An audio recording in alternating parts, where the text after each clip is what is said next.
Okay, dear students, welcome to mechanism of elimination reactions. In this video, we are going to learn about E2 mechanism. That means in the E2 mechanism, anybody asks what is E2 mechanism, you simply say that it is a elimination bimolecular reaction by considering alkyl halides, primary alkyl halides. Actually, primary alkyl halides are readily involved in this type of mechanism.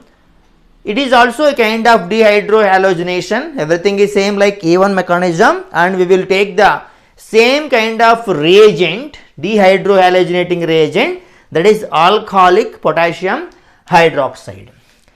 So, in this reaction mechanism, whenever you take a simple alkyl halide like ethyl bromide, if you take with alcoholic potassium hydroxide, that forms alkane with the same number of carbon atoms. So, I am taking ethyl bromide CH3 CH2 Br.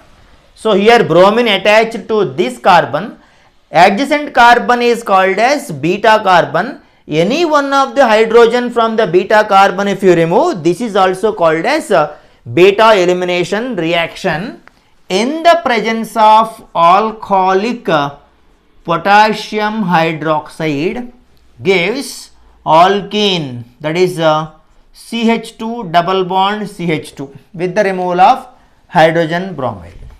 Hydrogen from the beta carbon and bromine from this first carbon. Okay.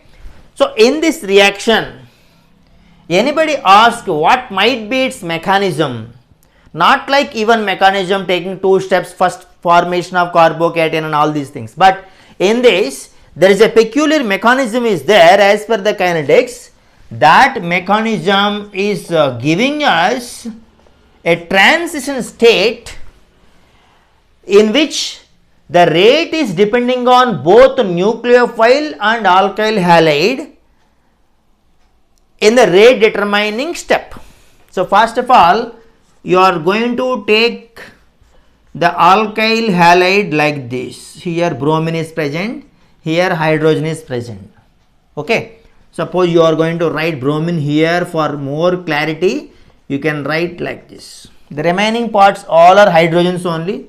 Here hydrogen, here hydrogen, this is also hydrogen, this is also hydrogen. Most important point in this reaction mechanism is, another name for this reaction is anti-elimination, where halogen atom and beta hydrogen atom are actually said to be arranged, should be arranged in the opposite direction. That means it is a staggered conformation and anti position they have to arrange. So, to show that anti position only we wrote bromine like this.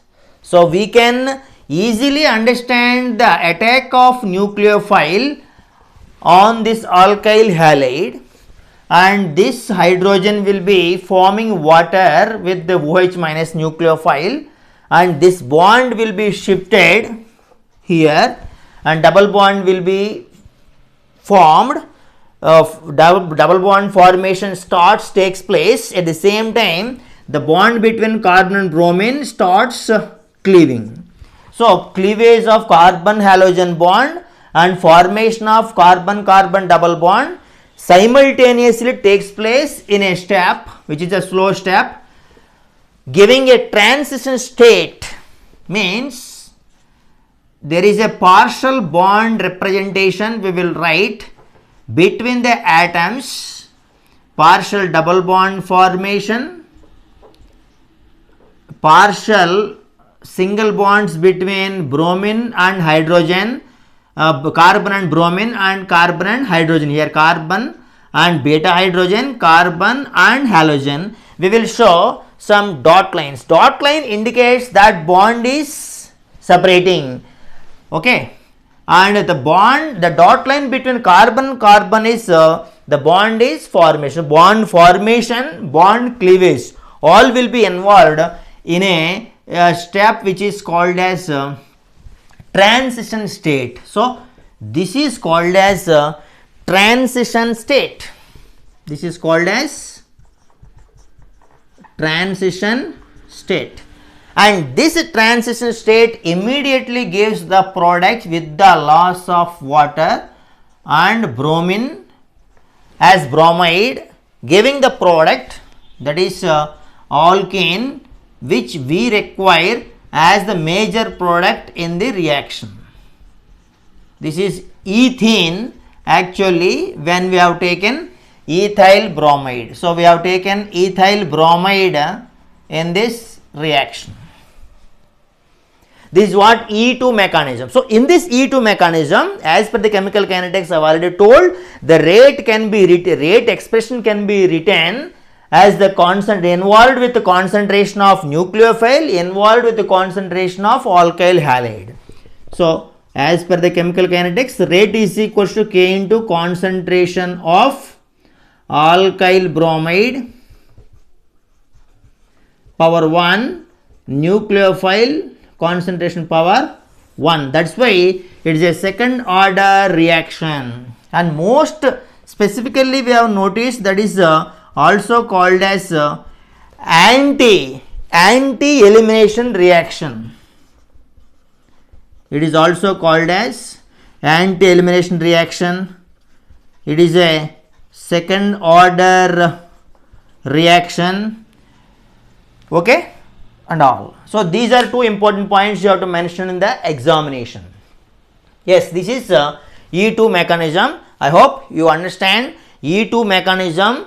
Like E1 also we have noticed in the previous short video. So, in this video we have clearly explained what is E2 mechanism. Hope you understand the formation of transition state in the E2 mechanism, which is not happened in the E1 mechanism. It indicates that this reaction, this mechanism is following how many steps? Anybody ask? It is a single step mechanism. If anybody asks, it is a single step mechanism. When you talk about E1 mechanism, it is a two step mechanism. These are the major differences between this E2 mechanism and E1 mechanism. So, in this video we have only given about E2 mechanism. Previous video we have already explained about E1 mechanism. These two collectively called as mechanisms of elimination reactions from alkyl halide chapter. Hope you all understand this mechanism useful for coming examinations. Thank you.